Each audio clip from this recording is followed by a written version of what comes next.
again, Velasquez. Staggering Ruth, hurting Ruth, and this...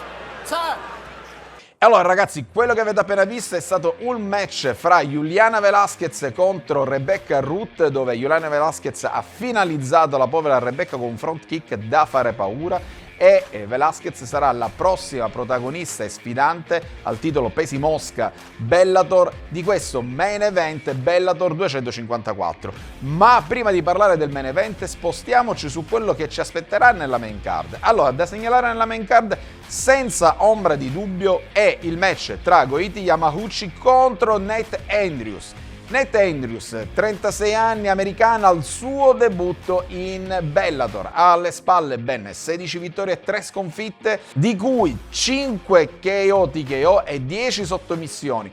Proviene dalla promotion minore Chess MMA e sino ad oggi non ha mai perso prima del limite. Comunque le sue sconfitte sono andate sempre ai punti. Il suo avversario invece, ragazzi, è qualcuno di veramente impressionante. Vi dico solo che viene soprannominato The Submission Machine. Infatti Yamauchi ha 27 anni e attenzione ragazzi, sentite questi numeri. E allora 25 vittorie, 4 sconfitte. Di queste 25 vittorie una sola è stata per KO TKO e 20 per sottomissione. E di queste 25 vittorie ben 18 sono andate al primo round.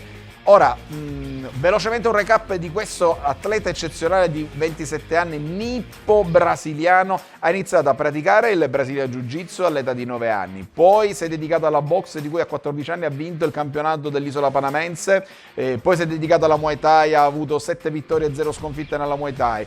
Quando ha iniziato a praticare l'MMA, prima di passare al professionismo, ha fatto anche lì 7 vittorie e 0 sconfitte e anche lui non ha mai perso prima del limite. L'unica sconfitta subita nel 2018 è proprio con un certo Michael Chandler, quindi un incontro sicuramente da non perdersi. Poi nel co-main event avremo Magomed Magomedov contro Matthews Mattos. Allora, parliamo di Matthews Mattos, brasiliano, proviene dalla Pitbull Gym, quindi allenato dai fratelli Freire. Ha un record di 12 vittorie, una sola sconfitta e un pareggio. Di queste 12 vittorie, 6 sono avvenute per KO TKO e 4 per sottomissione. E l'unica sconfitta subita è stata proprio contro l'attuale campione del mondo UFC pesi gallo Peter Yan, che l'ha battuto per un titolo ACB.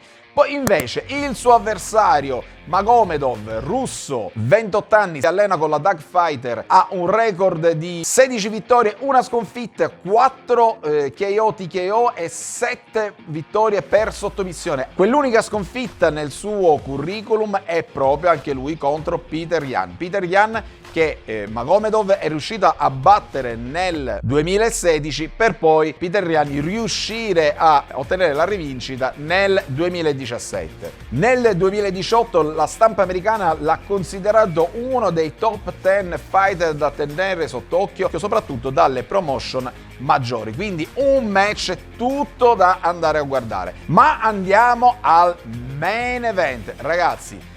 Allora, in questo caso abbiamo un main event fra due imbattute, ebbene sì, abbiamo la sfidante che abbiamo visto all'inizio di questo video con quella finalizzazione tremenda nei confronti di Rebecca Rook, ovvero Juliana Velasquez, contro Ilima Lei McFarlane. Ora, concentriamoci intanto su Juliana Velasquez. Allora, Juliana Velasquez, 34 anni, brasiliana, si allena col team dei fratelli Nogueira, 1,65 m di altezza, 10 match disputati, 10 vittorie, 0 sconfitte, 4 KO TKO e una sottomissione. Allora, è un ex judoka a livello internazionale. Il suo debutto nell'MMA nel 2014 e dopo appena 2 anni entra in Bellator, combatte in guardia mancina ed ha uno stile abbastanza attendista, nel senso ha una Intanto riesce a gestire molto bene le distanze perché comunque ha delle leve abbastanza lunghe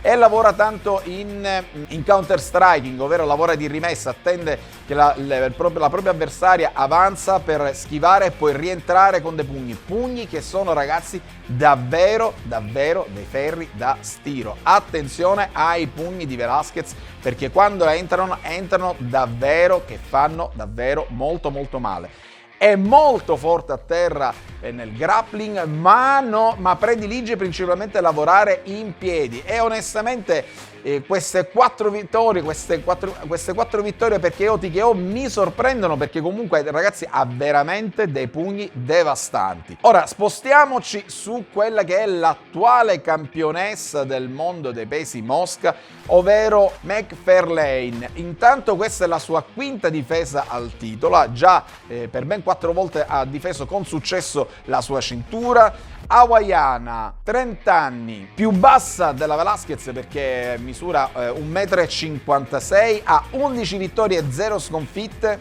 Di queste 11 vittorie 2 sono per KO TKO e 6 per sottomissione che è la sua specialità. Infatti lei detiene insieme a Michael Chandler e Neyman Grace il record di sottomissione, ovvero 6 sottomissioni come abbiamo detto poc'anzi. Allora, analizziamo il suo stile di combattimento. Ha un bel Superman punch anche se non è proprio precisissimo, ma attenzione al suo overhand destro che se arriva può arrivare e fare davvero male. E tra l'altro a terra è veramente fortissima, ha un grappling davvero eccezionale. Molto bello è stato il match contro Ayelandra Lara, che vi lascio qui sotto in descrizione per andarvelo a gustare, perché ha fatto vedere davvero un grappling eccezionale. Quando è a terra, anche nei momenti di difficoltà, non si fa prendere dal panico, ma riesce a gestire molto bene la situazione. Quindi focalizzandoci su questo match tra la campionessa Macfarlane contro Velasquez. Allora, tendenzialmente diciamo che la Macfarlane parte svantaggiata per la reach perché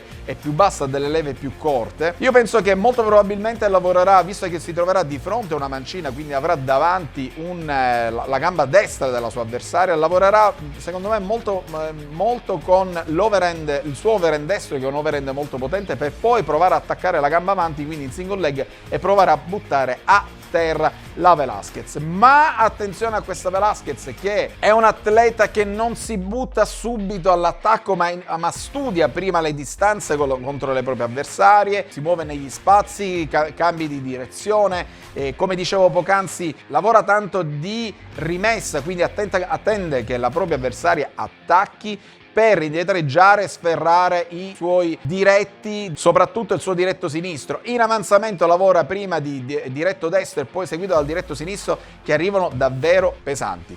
Per quanto concerne i miei pronostici, beh ragazzi, io vi posso dire che in questo caso secondo me la cintura della Macfarlane è abbastanza a rischio, perché secondo il mio pronostico non sarà strano che tra il secondo e il terzo round la Velasquez riuscirà ad utilizzare i suoi pugni, o meglio i suoi ferri da stiro, per stendere la Macfarlane nel momento in cui la Macfarlane proverà ad effettuare un takedown alla gamba avanti di Velasquez, e la Velasquez riuscirà ad afferrarla.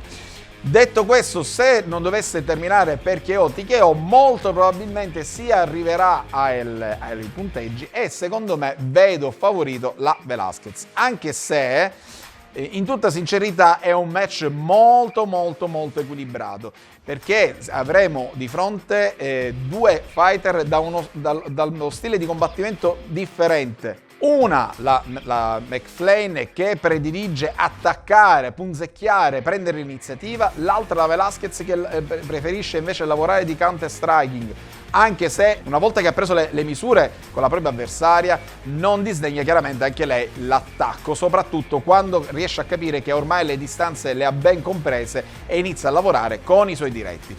Detto questo, ragazzi, lasciatemi le vostre opinioni, chi secondo voi sarà la favorita o chi potrà portarsi a casa la vittoria, se sarà l'attuale campionessa del mondo dei pesi mosca McFlane, oppure la sua sfidante, la Velasquez. Da parte di Francesco Lafauce e il team di Stormfighters TV è tutto, io vi saluto e ci vediamo alla prossima. Vamos! Stormfighter TV, yeah. Stormfighter TV, Stormfighter TV, yeah. Stormfighter TV. Prendi un destro e un sinistro e forse un low kick. Sei sul magico schermo di Stormfighter TV. C'è la Fauci Francesco e non ti perdere il film. Se non piace la lotta non passarci da qui. Stormfighter TV.